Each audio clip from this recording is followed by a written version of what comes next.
Olá, nós vamos conversar agora sobre uma passagem no Apocalipse que é o capítulo 14. Não é um dos textos mais fáceis, porque ele está imediatamente após o capítulo 13, que descreve o aparecimento das bestas. Apocalipse 14, então, é um texto que eu descrevo como a ofensiva do Cordeiro, o início da resposta do Cordeiro às ações do dragão, aos ataques do dragão ao povo de Deus. O texto apresenta aí um ajuntamento do povo de Deus, dos 144 mil, em torno do Cordeiro sobre o Monte Sião.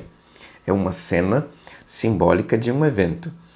A pergunta é, este evento ele é historicamente do tempo de João, do final dos tempos, ou do suceder da história do povo de Deus na Terra?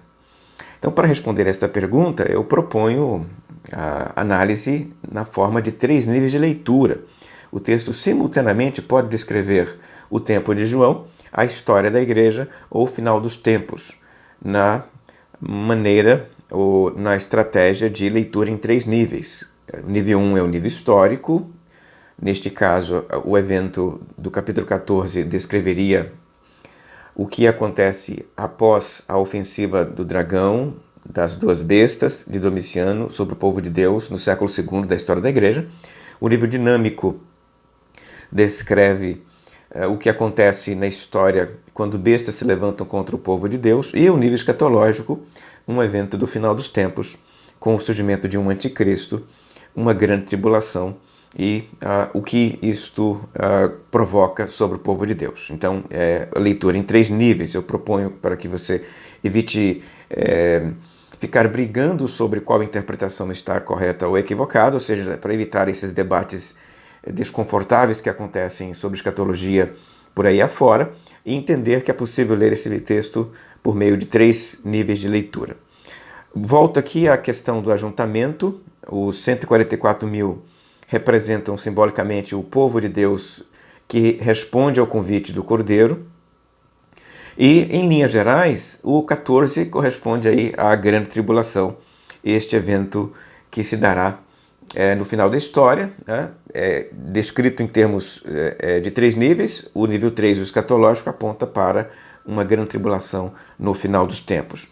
E justamente sobre isto, a grande tribulação, eu proponho aqui a percepção de 3 opções, 3 sugestões de corrente tribulacionistas. A primeira é a pré-tribulacionista, que percebe, que entende, que propõe uma sair da igreja da história da terra antes da tribulação.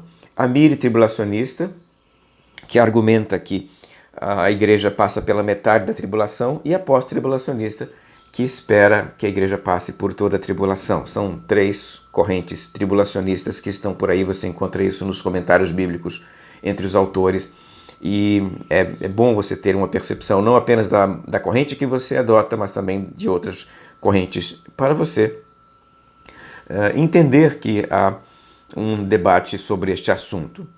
A cena é descrita como a cena da colheita, especialmente no final do capítulo 14, e a cena da colheita, na minha perspectiva de interpretação, descreve aí o clímax da ira de Deus, já que o povo de Deus foi perseguido pelas bestas, as bestas mataram o povo de Deus, e quando o sangue destes seguidores do Cordeiro completar a ira de Deus, nesse caso essa ira retorna sobre a humanidade impenitente na forma das 7 taças da ira.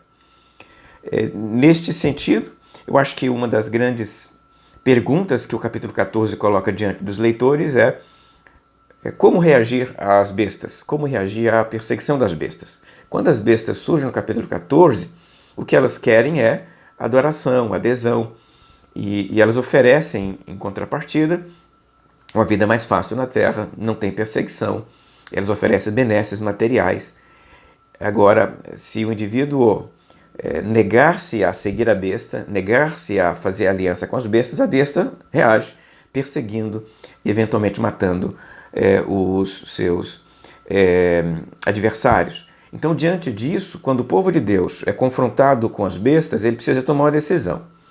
Ele precisa decidir se ele vai fazer aliança com a besta ou se ele vai rejeitar a besta.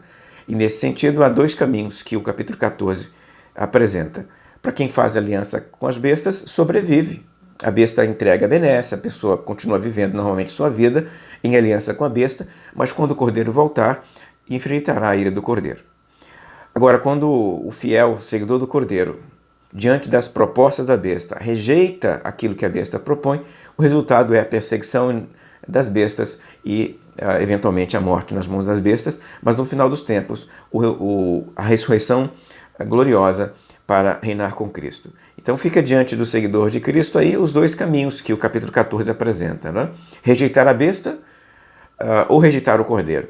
Efetivamente, o melhor é rejeitar as bestas e seguir o cordeiro, porque este caminho, apesar de estreito, doloroso, e em alguns momentos pode levar à morte, ele tem uma grande recompensa, a recompensa da eternidade ao lado do Cordeiro de Deus.